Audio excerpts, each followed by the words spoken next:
Good evening. I'm Kathryn Smith, General Director of Madison Opera. Thank you for joining me for a preview of our upcoming world premiere, the opera Everlasting Faint by Scott Gendel and Sandra Flores Strand. This preview is structured a bit differently than the ones I give about operas that have been around for a few hundred years. I'll give some background on the piece, then talk through the story of the opera, including playing some selections that we recorded in a studio. Then I will be joined on screen by the composer, Scott Gendel, who will discuss how this opera came into being. Then I'll show you a little bit more about the production itself, and then Scott and I will take questions from all of you at the end. If you are watching on January 15th, please type your questions into the YouTube conversation box. You can type them at any point while we're talking, and we will see them when we get to the Q&A. If you are watching this after January 15th and have questions, please send them to info@madisonopera.org. Now I will ask the magic people to share my screen. Let's start with some history. We are in Greenbrier County, West Virginia. In October 1896, Elva Zona Heister Shue, who went by Zona, met blacksmith Edward Trout Shue. They were married shortly afterwards. 3 months later, in January 1897, Zona was found dead in their house. The coroner gave a verdict of death by heart disease, but her mother, Mary Jane Heister, claimed that Zona's ghost told her that Edward had killed her by breaking her neck. Mary convinced the local prosecutor, John Preston, to reopen the case of her daughter's death. When Preston discovered the coroner had not made a complete examination of Zona's body, he ordered it to be exhumed. The autopsy found that Zona's neck had been broken and that she had been choked. Shue was tried for murder, found guilty, and sentenced to life in prison. He died a couple years later from an unknown epidemic. So we are in true crime territory in a case known as the Greenbrier Ghost, which is considered the only case where a ghost testimony helped convict a murderer. There's, of course, more to the history than what I just said, but that is some real historical background. And so it's time for a pet photo. I like to scatter pet photos into my talks on the theory that everyone's life is improved by looking at cute animals. The ones I'll show tonight reside with some of our company members. Meet Tippy and Joey, who live with Robert Goderich, who is playing the role of Mr. Gardner, the defense attorney. And now let's tell the story of Everlasting Faint, the opera. Each act starts with a folk song performed by the chorus, who represent this rural West Virginia community. Here, played by our video dog, is the song Little Sparrow, sung by Madison Opera's 4 studio artists, Alexandra Birch, Madison Barrett, Ryan Nash, and Lee Fondeng, with Scott Gendel on the piano. Come, all you fair and tender ladies, take warning heed that you love young man. They're like a star in the summer morn. First they'll appear and then they're gone. And then they're gone.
The plot kicks into gear as an 11-year-old boy named Andy Jones visits the home of his neighbors, the Shoes, and runs out screaming.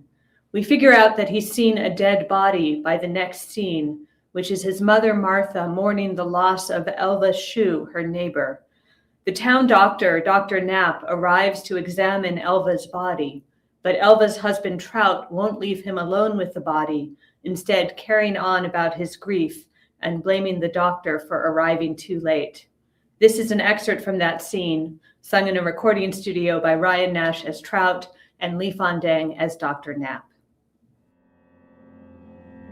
My poor delicate Elva, she always wore this scarf. It's a treasure she can take with her, but she won't need it anymore.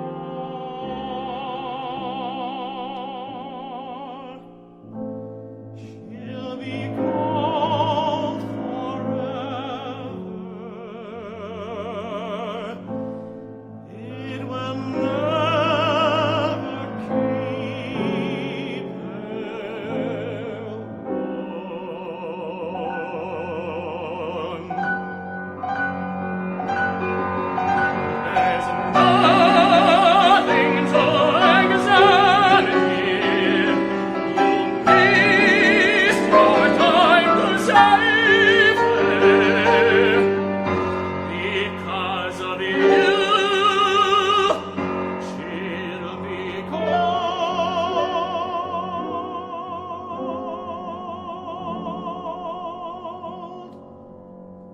forever. Thank you, Mr. Shaw. I'll leave you to your bereavement.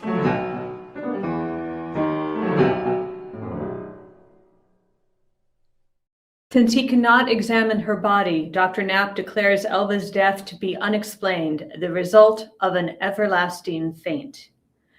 Later, Martha visits Mary Heister, Elva's mother. She gives her the scarf that was wrapped around Elva's neck, and the two women discuss how Trout would not let anyone near Elva's coffin at the funeral. After Martha leaves, Mary notices a spot on the scarf. She attempts to clean it, but the water runs blood red. She hears the voice of Elva calling to her, and then Elva's ghost appears. Mary realizes that Elva was killed by her husband and vows to find out the truth. This is an excerpt from the aria That Devil Killed Her, sung in the studio by Madison Barrett.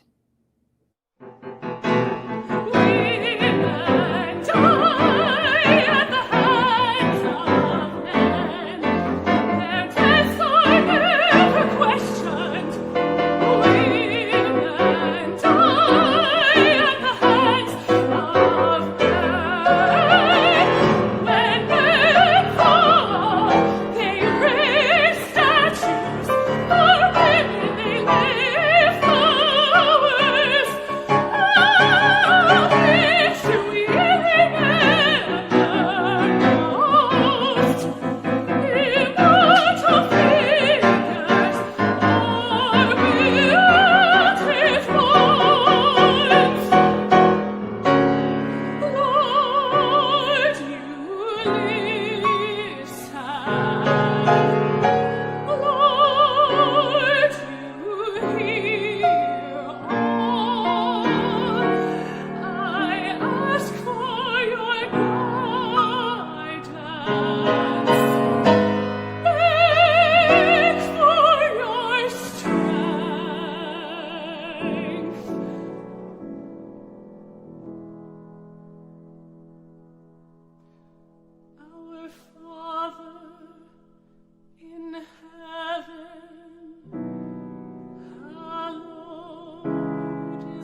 Mary visits Dr. Knapp's office to ask him more about Elva's death, but he dismisses her concerns.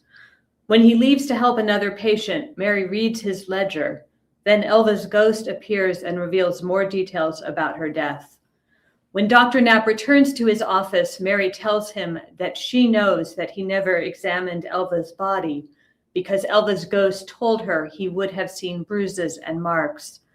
Dr. Knapp admits that Trout did not allow him to do a thorough examination and agrees to do an autopsy if Mary can have the case reopened and Elva's body exhumed. That evening, the two mothers, Martha and Mary, say an evening prayer in their respective homes. Here's an excerpt from that duet sung by Madison Barrett and Alexandra Birch.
In Mary's home, Elva's ghost appears with the ghosts of two other women who detail how they were each married to Trout Shue and how they were each killed by him.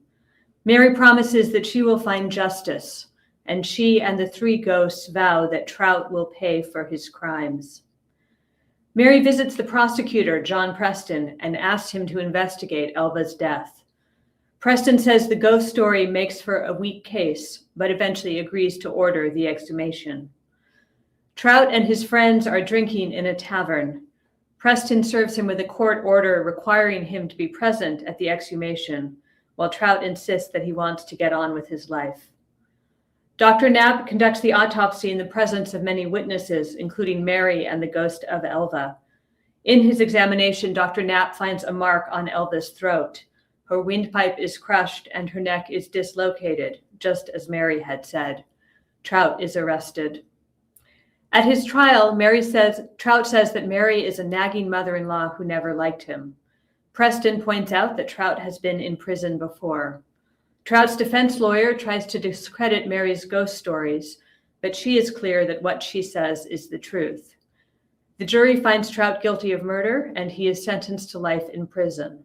Mary rejoices that Elva has finally received justice. The entire ensemble breaks character to reflect on the crimes against women, hoping for a better future.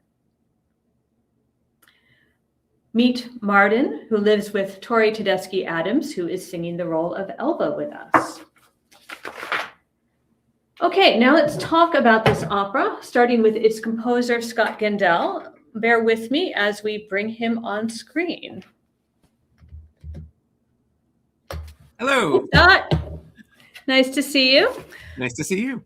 So Scott started playing for Madison Opera in rehearsals in 2008, and he has been our principal coach and accompanist since 2011. But rather than me talk to the camera about him, I'm going to ask him some questions. So, Scott, where did you grow up? I grew up in New Jersey, not far from the ocean, a number of different small towns in Tinton Falls and Belmar mostly. Okay. And what role did music play in your childhood? I had music around a lot as a kid. My parents played music all the time, but I wasn't from a family of musicians. My dad played piano. all the time, but he was a self-taught pianist and sort of made everything up himself. And I started taking piano lessons around age 5 because my parents noticed me picking out themes from commercials on the piano that we had in the house. And so I ended up just playing all the time as a kid, and just sort of got super into it from playing around at home. Okay. And when did you start composing? I didn't really start composing in earnest until college. I had sort of played around a little bit. I remember very vividly one time in like 6th grade, we played something in band. I played the clarinet at the time. And we played something in band that I thought was really cool. And I tried to write my own version of it for piano because I played the piano at home after school all the time. But I didn't really start composing until sort of the end of my freshman year of college, where I got excited by it. And that takes us to the question, where did you go to college and what did you study? I went to college at Bard College in New York State. Those of you who know Bard know they have a conservatory now, but at the time they did not. And it was sort of a free-for-all music program where you got to study whatever you wanted, which suited my personality very well. But I went to college actually in a science scholarship, and I was a biology major and ended up finishing the biology degree.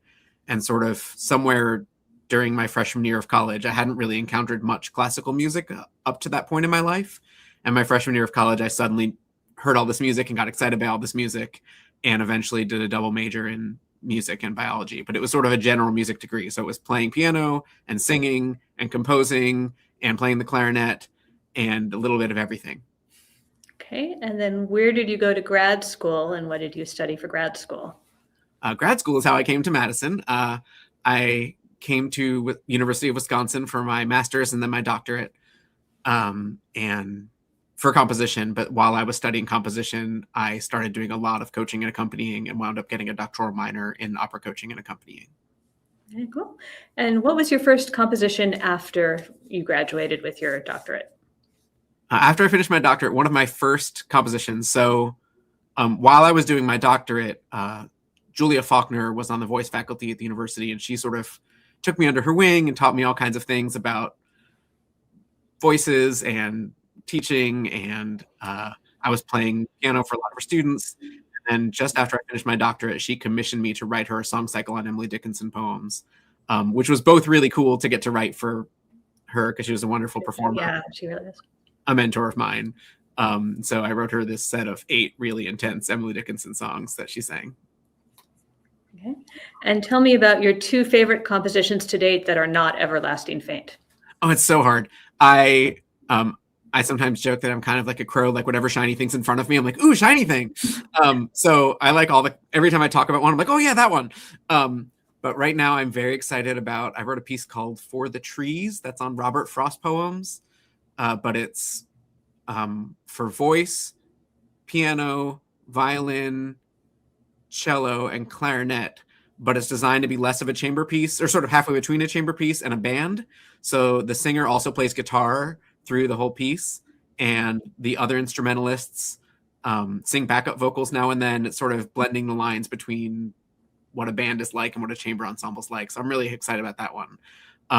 Another one I'm really proud of is I wrote a huge oratorio about 70 minutes long for 2 soloists, choir, and orchestra called Barbara Allen, based on the Appalachian folk song of the same name, which essentially, because oratorios usually draw on biblical text, I wanted to find some other old foundational text that I could pull apart like that, and thought folk song was a really cool source material. So each verse of the traditional folk song becomes a movement of the oratorio, and it got performed in California about 8 or 9 years ago now. I'm really proud of that one. I can't wait to get more performances of that going. Cool. And what is your favorite opera not written by you? I have such a hard time picking favorites of anything, but for today, I will say probably Tosca. I love so many operas for so many different reasons. Anything I'm working on, I get excited by. But Tosca, I think, there's a famous review people talk about with Tosca where somebody called it a shabby little shocker. And I think it gets in trouble for being populist. And it's definitely populist, but also it's so smart. And I think that combination is amazing. Like I'm especially obsessed with the big Act 2 duet between Scarpia and Tosca. I think it has the catchiest tunes, and it's so memorable and so totally populist. Like, yes, it gets you, it's immediate. There's nothing subtle about it, except it's also incredibly subtle in terms of Puccini has just so carefully crafted all of the psychological workings between the two of them, and tells you from the music who's changing tactics and who's on top of the argument and who is the one who's now trying something different, upping the stakes in this way. And it sort of lays out all the ways that an acting piece should work in the music while also being catchy and really populist and fun. And I just love that. Cool. And I am seeing the questions coming in, which we'll get to. And I know there's a question, are we going to talk about the production design? We will, and I will be showing you the designs later in this talk, so stay tuned. Okay, so before Scott and I talk about Everlasting Faint, I have to introduce everyone to our librettist, Sandra Flores Strand. She was born and raised in San Diego and now lives near Phoenix, Arizona. She got her undergraduate degree in music at San Diego Christian College and her master's of music in vocal performance at Northern Arizona University. She performed as a mezzo-soprano for many years and became a librettist thanks to a photograph. In 2019, she saw a haunting photograph of a Salvadorian migrant and his infant daughter who had drowned while crossing the Rio Grande, and she turned that image into the text for an oratorio. After that, she did some formal workshops in libretto writing. Her works to date include La Alcaldesa, about Puerto Rico's first female mayor, COVID Bake Off, which premiered in San Francisco, and the musical Liana, which premiered at the Fringe Festival in New York. And her favorite opera is La Traviata. Okay, so back to Everlasting Faint. Also a good one. Also a good one. So Scott, when and why did you and Sandra start turning the story of the Greenbrier Ghost into an opera? So I sort of got the idea in 2020 that I wanted to write a big opera with orchestra and choir and all the things. My wife Megan and I were having a discussion about sort of things we wanted to do once the pandemic was over, and that was something that really came up for me. And so Sandra and I met, actually of all places, online in a Facebook group, and just really enjoyed each other's writing. And Sandra had some ideas that she'd been collecting in a book of things that would make interesting operas, she thought. And when she told me the story, I was just floored. It was just everything I wanted an opera to be. It has, ghosts and courtroom drama and a drinking song and beautiful duets and arias and opportunities for ensembles, but also it felt really resonant with social justice issues in the modern world. And I just got very excited about it. And so we started writing in 2021. We sort of spent most of 2021 working the libretto, and then 2022 was composing. And then at the end of 2023, we did a workshop. And now this is sort of finally all these 4 or 5 years of work are coming to fruition now. I'm so excited. So when you're writing, which comes first, the words or the music? Mostly the words come first. We sort of crafted the story and most of the words to start with. And then, but Sandra doesn't get to be done because sort of what happens is, as I'm writing, I go, ooh, this part could really use another verse here so I can keep that going. Or, ooh, I really want to repeat this. And it turns out this text really stretches out in a really cool way, and I probably need half as much text here. Or, oh, this word, can I have something that's 3 syllables instead of 2, or else I can't make this work? So we definitely changed the words as we went, but we sort of started with a really solid libretto draft and then worked it from there. Okay. And how did you decide what voices went with which characters? Some of it was sort of practical in terms of having just lots of different kinds of voices. I think it's good for variety and differentiating the characters from each other to have lots of different sorts of voices involved.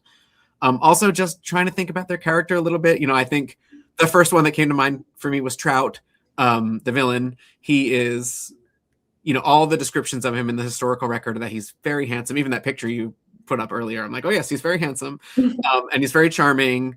And he's also this murderer and just kind of wins everyone over with his personality. And I like the idea of that being a tenor. I thought, tenors are so often asked to just be like oozing charm. And I was like, well, let's do it. Like, let's have him ooze charm, but ooze charm in this way that actually is hiding the fact that he just murdered his wife. Yeah. And tenors never get to be the villain in opera. Right. Right. Yeah. And also to change that. Give the tenor something to do and get to be the villain. I mean, there was some of that also for me. I made Mary, who's sort of definitely the largest role in this opera. I made her a mezzo, in part because I like the idea of her being a mezzo and Elva being a soprano to contrast, but also because it's just nice to write a big, meaty mezzo role.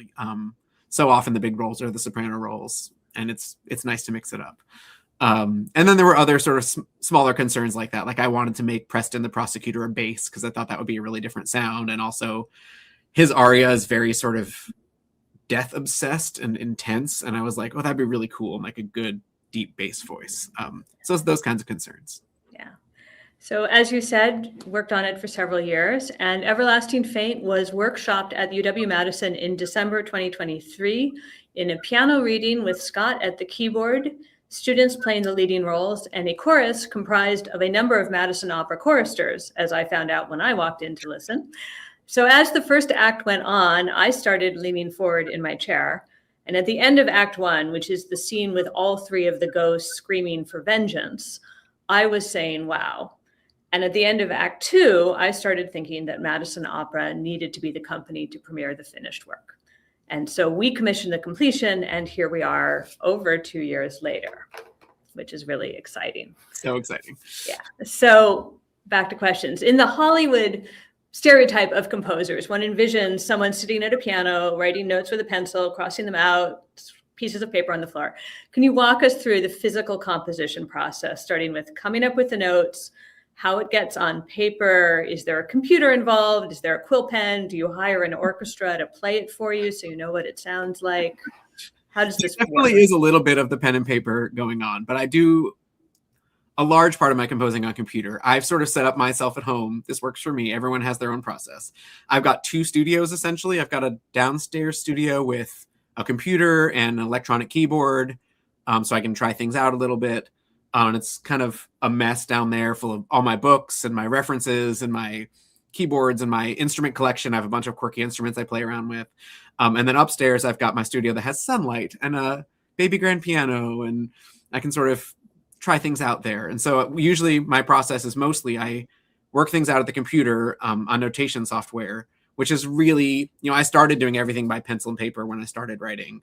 And notation software is such a lifesaver for things like you can copy and paste when there's a repeat.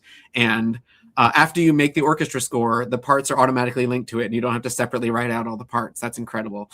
And so usually what I do is I do a lot of the sort of draft work downstairs, and then I bring the music upstairs and play it at the piano and sing along and sort of get the experience of making it something physical that way and feedback. I think composing is a lot switching between your creative, don't squash any impulses brain and your editor brain. And so I sort of do the super creative, let everything loose stuff downstairs, and then go upstairs and put on my editor brain and try things out and sing things and everything.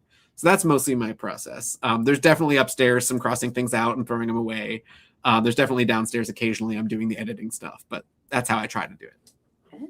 So speaking of the orchestra, what are the orchestral forces for the piece, and what are the orchestra colors you've been going for? I'm very excited to hear all the orchestra things. The orchestra forces, there's 25 players in there. It's a 14-piece string section, 4 woodwinds, 3 brass players, a percussionist who plays all kinds of things, a harpist, an acoustic guitar, and a piano. And the idea was first just to get as many colors as I could out of 25 performers. So there's a lot of, because there's some of each section, there's some brass for the really intense moments. There's some woodwinds for different wind colors. There's lots of different string things that can happen. The percussion has all kinds of toys, but also just coming up with different kinds of miniature ensembles out of that for certain moments. So the folk songs, like the Little Sparrow that you heard, are with actually sort of a folk band pulled out of the orchestra. That's solo violin playing fiddle, essentially, and guitar and harp and a little piano and plucked bass. And then percussion gets to do, one of my favorite things is, because Trout was a blacksmith, the percussion gets to play anvil a few times when we're sort of talking about the darker side of Trout. There's little anvil sounds coming out of the orchestra. When the ghost things happen, the strings are doing all kinds of really unusual effects, or they're sort of sliding around and sort of blurring out of focus. So it's just trying to get a ton of different colors, and also bring in some of those folk sounds into the piece, to get a little bit of the flavor of Appalachian folk music involved with this music. So there's Met trivia question for you. 3 operas that involve anvils: Trovatore, Rheingold, and Everlasting Faint. Excellent. So can you talk, speaking of the folk songs, can you talk a little bit about the folk songs? We said there are 2 of them. You wrote them. They're not script. Can you talk a little bit about them? Sandra gave me these really beautiful texts to work with that are based on very traditional old folk songs. There's the way folk songs work is there's 17,000 versions of them to begin with. Every time you look up the lyrics to a folk song, it's like, well, how about this person's version or this person's? So she rewrote these folk songs to sort of be allegories for the story that's about to happen. The Little Sparrow is about, a woman escaping this situation. All the traditional versions of that Little Sparrow folk song end in her dying. And we were looking for a more hopeful message than that. And so wrote that version. And my music, I've been long obsessed with Appalachian folk music. It's something I've been arranging and working with for about 25 years now. I just think it's an incredible musical tradition. And so I didn't want to use traditional folk songs, in part because we weren't doing them as traditional folk songs. So I sort of wrote music inspired by Appalachian folk music, but also very much in the harmonic language of 21st century American opera. So sort of blending the two things, with the orchestration blends the two things, and the way the melodies work is definitely a little more unusual than folk music, but has elements of those folk melodies in it. And it was really fun to sort of blend those two things. And some of the folk stuff sort of creeps back in here and there. There are a few places where the chorus sets the scene with something that's like a folk song.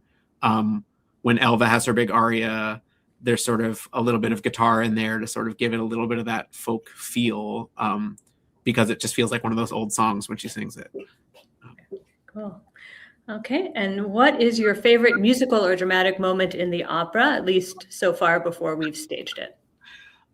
Boy, there's a lot I'm really excited to hear. One I'm particularly excited about is the autopsy scene. First of all, it's just wild to get to put an autopsy scene in an opera. We think this might be a first. Yeah. Don't worry, it's not grisly. But there's something about writing the autopsy scene with everyone there is, Dr. Knapp, it's sort of a chaotic scene in the style of those Italian opera scenes where everything's happening at once in different ways. And one of the things opera does so well, I think, is have multiple different things being said and musically at the same time. So Dr. Knapp is going through his list of organs he's examining, while Trout is trying to sort of minimize himself and disappear, while Mary is talking about how she feels she's failed her daughter because her daughter's there deceased on the table, while Martha's trying to help Mary feel better. There's just all these things all going on at once. And it sort of escalates into more and more chaos until finally it's all interrupted by probably the quietest, stillest moment in the piece. Elva sort of sings a big aria to Mother, saying she's not a failure and how much she loves her. And it's sort of the beating heart of the piece, but also it's in the midst of the most chaotic music possible, where it suddenly stops. And I'm very excited to hear how that all comes together.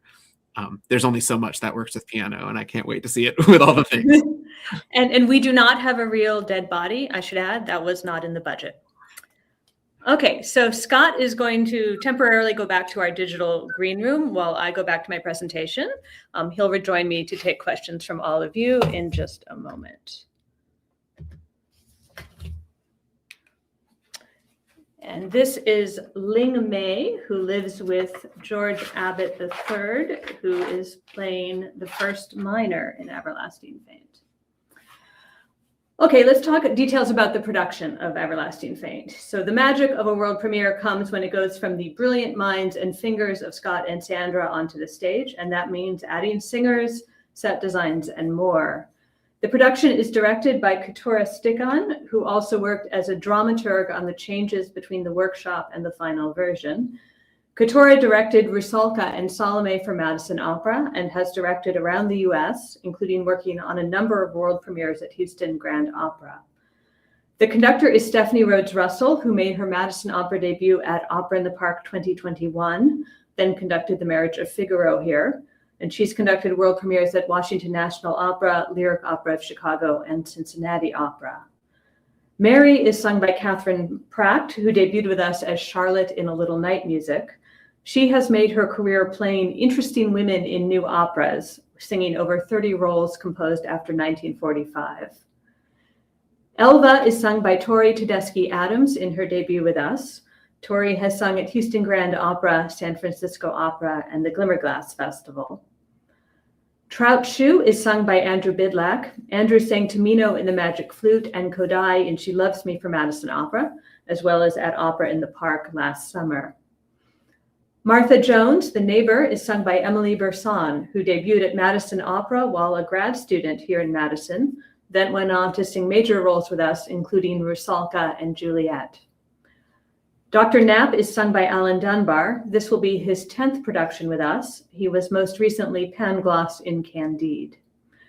The prosecutor, John Preston, is sung by Matthew Trevino in his debut. Matthew has sung with the Opera de Montreal, Calgary Opera, and Pacific Opera Victoria, and is on the voice faculty here at UW-Madison. Mr. Gardner, the defense attorney, is sung by Robert Goderich. He most recently sang the governor in Candide with us.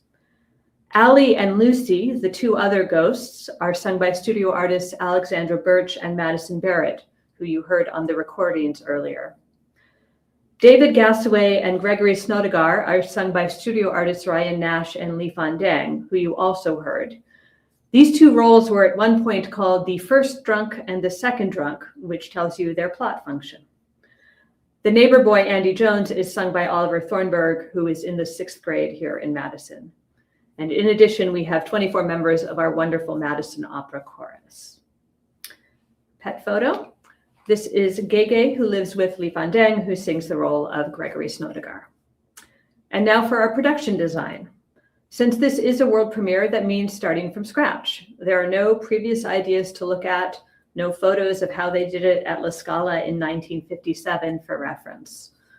The scenic design is by Court Watson, who has designed for the Glimmerglass Festival, Wolf Trap Opera, and more. And we are in the Capitol Theater for this one, which means the orchestra is on stage behind the singers, as you can see in this design. And that is because the orchestra pit in the Capitol always drowns out the singers. We have found that if we put the orchestra upstage of the set, the sound balances are just much better.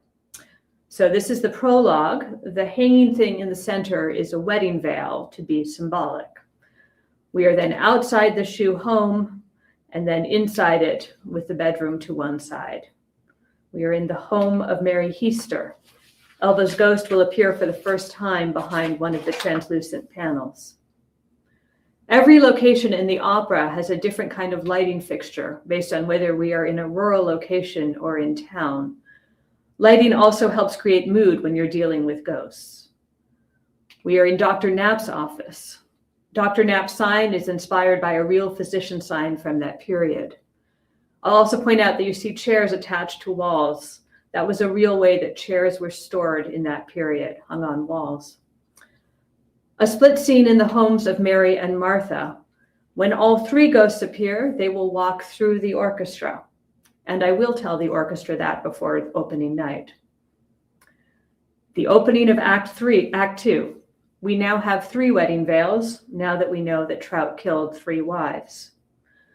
The home of John Preston, the prosecutor. Note the fancier lights. He's a lawyer, so he has money.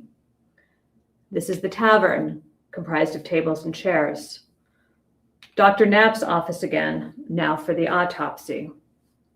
And finally, the courtroom. So meet Lily and Jax, who live with Alyssa Pond Franklin, one of our stage managers. The costumes are designed by Karen Brown Larimore, Madison Opera's resident costumer. Since these are real people, Karen took her inspiration from real photos of the period. And here are some photos of the costumes on mannequins. These are the chorus women, and these are the chorus men. And these are the costumes for Trout, Preston, and Dr. Knapp. And here are costumes for Mary, including 2 of the designs that are in the process of being built as we speak. And here are her designs for the 3 ghosts, also in the process of being built. So we are building both the set and the costumes at the Madison Opera shops right now. So this is very much a made in Madison production. Meet Melody, who lives with Alexandra Birch, who is singing the role of Lucy, one of the ghosts. Let's go back to reality, and I'll tell you a few more facts about the real Greenbrier ghost and the way it differs from the opera. Trout Shue did have 2 wives before Zona, but he did not kill both of them. The first marriage had ended in divorce while Shue was in prison for stealing a horse. But his wife had alleged violent abuse in the divorce decree, so that part is true. 4 years later, he married again. This wife died after 8 months, with Shue claiming she fell and hit her head on a rock.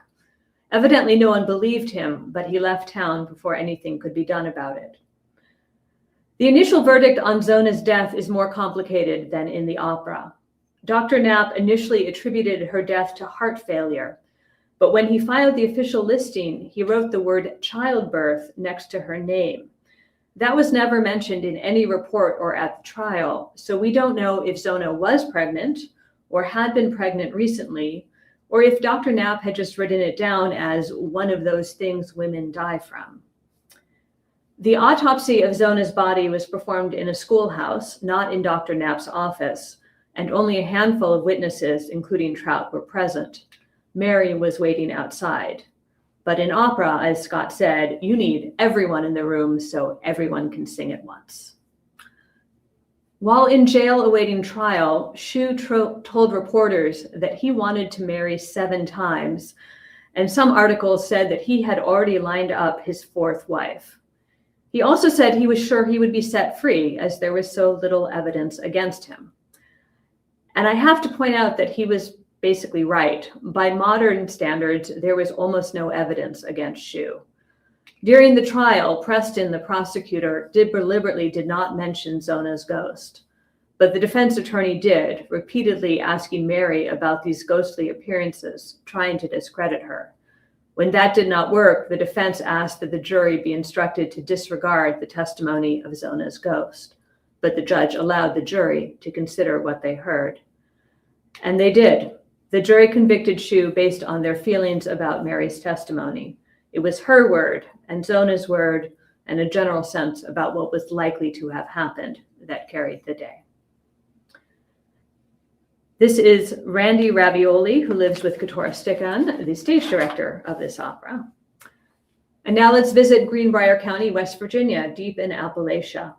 Keturah took a road trip out there in September and sent back some photos. I do not know if she took Randy Ravioli with her or not. First, a large-scale map showing Lewisburg, the county seat, which is 80 miles from Roanoke, Virginia, and 170 miles from Winston-Salem, North Carolina. This is a close-up map of Greenbrier County, which today has a population of 32,000 people. Our story takes place on the western edge of the county. This is the house where Zona Shu died, in a large area that was called Leavesay's Mill at the time. It had several houses, including the one belonging to Martha Jones, plus a couple of shops, including the blacksmith shop where Trout worked. This is the Sewell Chapel where Zona is buried. It's about 20 miles up from Lewisburg, deeper into the Appalachian Mountains. Keturah wrote about the trip. I was shocked at how remote it was, and even though I knew I was in the Appalachians, it was hard to believe how mountainous and wooded it was. This church emerges in deep forest along one-lane roads where you have to pull into a ditch to let other cars pass. In the half hour I was in the churchyard, I didn't see one other person. So these are photos from the cemetery. Zona did not have a grave until the late 1970s when the community paid for one. Before that, she would have had a marker stone like one of these. And as you can see, visitors leave trinkets on her grave. And I know Scott would want me to point out the little bird, which nicely reflects the song Little Sparrow that he wrote for the opera. Zona's mother, Mary, and her father are also buried in this cemetery. And you don't hear about her father in connection with this case, but he was very much alive during all of this. Pause for a pet photo. This is Daisy, who lives with Matthew Trevino, who is singing the role of John Preston. So this is Lewisburg, West Virginia, the Greenbrier County seat. The entire city is on the National Historic Register. And this is the county courthouse, unchanged since Trout Shu's trial took place there 129 years ago. This is John Preston's law office, which is still standing. In the opera, we have Mary meet with him at his home, which is this house belonging to his late father-in-law, Samuel Price. And here are some more photos of the area. Keturah said her real takeaway was just how truly remote everything is and how deeply forested. So before we go to questions from you, I have 2 final sets of pet photos. I was told that these particular animals contributed a great deal to the creation of Everlasting Faint. So first meet Melody and Junior, who live with librettist Sandra Flores Strand. And now meet Ham, Swiss, and Rye, also known as the Sandwich Boys, who live with composer Scott Gendel. They are shown here negotiating for their share of the royalties. Okay, so now let's go to questions from you. If you are watching this on January 15th, please type your questions into the YouTube conversation box so I can see them. If you are watching afterwards, feel free to send me your questions at info@madisonopera.org. Okay. Hi, Opera Owl Sieglinde. Do you, Scott, have a favorite instrument for which to compose? And is there an instrument that you really want to use in an opera but have not yet done so? Ooh, that's a good question.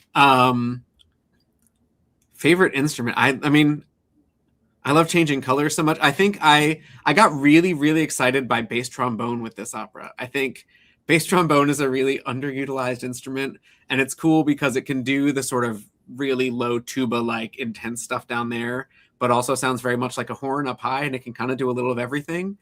And also there's some weird trombone effects in the ghost scene that I'm excited about. So right now I'm very excited about bass trombone. An instrument I really want to use in an opera but haven't yet. I mean, I want to use all the instruments, but I think it would be very cool to do. That's a good question. I think it would be really fun to use, like, I always love contrabassoon, and it's hard to make a case for hiring a contrabassoon player, but it's such an unwieldy instrument, but it's just so deep and like rumbly in a really cool way. It'd be fun to put a contrabassoon part in an opera. Okay. Next question. I'm going to make a guess that this is Casey. Hi, Casey. Karen Brown-Larimore designs the costumes. Who sews the costumes? Well, I can answer that. Karen has a team of stitchers who work with us on all our shows, who are a group of artisans who live in the Madison area and work with us on every show, doing the fittings, doing the alterations. Some costumes are built from scratch. Some are borrowed from other locations and altered. And we are fortunate in Madison to have some really great costume artisans. Yay, local talent. Yay. Next question. Hey, Chloe. There are so many wonderful earworms in the score. Do you remember what the first piece or musical theme you composed for Everlasting Fame was? I do. I think the first thing I composed was Trout's first aria, although I've actually changed the melody since then. But the melody for Trout's first aria that comes back every time Trout is sort of scheming. I wanted to, there's a thing Verdi does that I'm a little bit obsessed with, where the worst person just has the most beautiful aria in a lot of scenes, and I'm fascinated by it. And you just hear these beautiful, beautiful melodies being used for terrible, dirty things. I love how Verdi does that. And I wanted Trout to have a theme like that. That was like really just like every tenor, heart-wrenching theme that also was just kind of made you feel icky. And so I wrote that theme for Trout first because it was the first really big idea I had. And I since sort of dirtied it up a little bit. Let's say it was a little too nice, and I just sort of made it a little bit less nice over the revision process. But that was the first one I really got attached to. Okay. Casey again. Will any descendants of these characters be attending the premiere? Not that I know of. I mean, not obviously. Zona did not have children. I believe Katura discovered that John Preston's great something is actually the drama teacher at the local high school in Lewisburg, but we don't know if they're attending. We were in the West Virginia paper today. One of my dear friends grew up in Lewisburg and currently lives in New York State and was going to come, but he had something come up and isn't able to make it out. But he maybe would have been close because that's where his whole family's from. But alas, he could not make it. I will say, if you start Googling Greenbrier Ghost and just go down the rabbit hole, this case turns out to get written about a lot. There are a lot of opinions about this, I would say. And I imagine if it was your life, you might have mixed feelings on it. We did a lot of, Sandra, when she was doing a lot of the research for this, was looking at a lot of different versions of the story, and they all conflict with each other. They do. And we sort of had landed at whichever one would make the coolest stage thing. Let's do that one. But there's so many versions. Yeah. Yeah. And just when you read online, there are very slanted versions, and record keeping being what it is. Who is your lighting designer? Our lighting designer is Matt Taylor. His work starts, he's turned in his lighting plot when he gets here and makes all of the lighting fixtures, both the lighting instruments from the theater and the cool ones that Court Watson has designed, come to life and do really cool ghostly things. The ghostly lights, I think, will be the ghostly lighting things.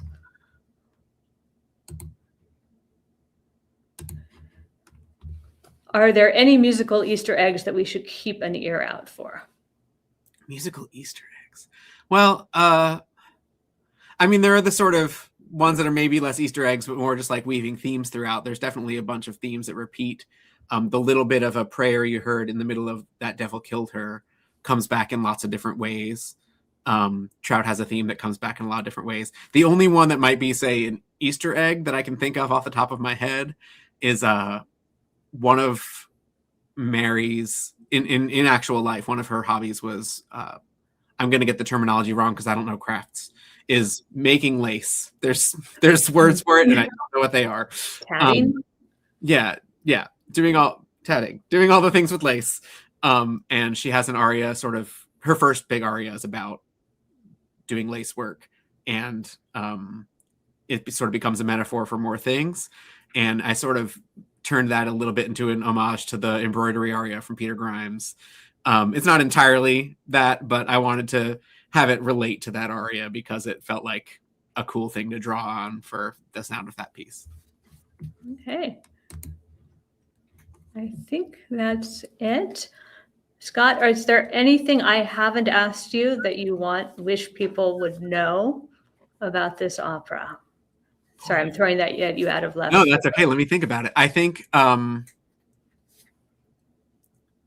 can just do my little spiel that I've said a couple times now, which is I love very much that 21st century opera is engaging with issues that feel really pertinent to the world, even when we're doing historical opera. It's an opera about 1897, but it's also an opera that uses that as a lens to talk about issues in the world we live in. And I think opera's always done that to some extent, but I love that New American Opera especially is doing it a lot right now. And Sandra and I were really aiming at doing that, but in a way that doesn't dwell in the traumatic part. It doesn't shy away from the traumatic part, but it also brings it to a hopeful place and brings it to a place that, I think people will leave with a sense of hope, even though it's dark. And I think I wanted to say that about the story because I think it's, it's a story with 3 murders in it and a lot of dark stuff going on, but it's also a story about finding hope in a way through that. And I like that the villain gets his comeuppance and all that good stuff. And that's sort of what happened with the music too. The music is I wanted to write big melodies and catchy tunes and a duet for 2 moms praying at bedtime and a drinking song. It's not an opera unless it has a drinking song. No, it's in the handbook. It's in the handbook. Yeah. But also have it be something that's engaging with some intense issues, sort of tread that line. And I think people, when they come see it, will be really, we'll feel both of those things. We'll feel like the intensity and the sadly persistently relevant drama of the situation, but also that it's entertaining and catchy and you can sing along with the tunes. Excellent. Okay, so I'm going to draw the preview to a close. Thank you for joining me and Scott. I hope you enjoyed this, that you will come see Everlasting Faint in a few weeks, and that you will tell everyone you know that they need to come see this amazing world premiere too. Have a wonderful night.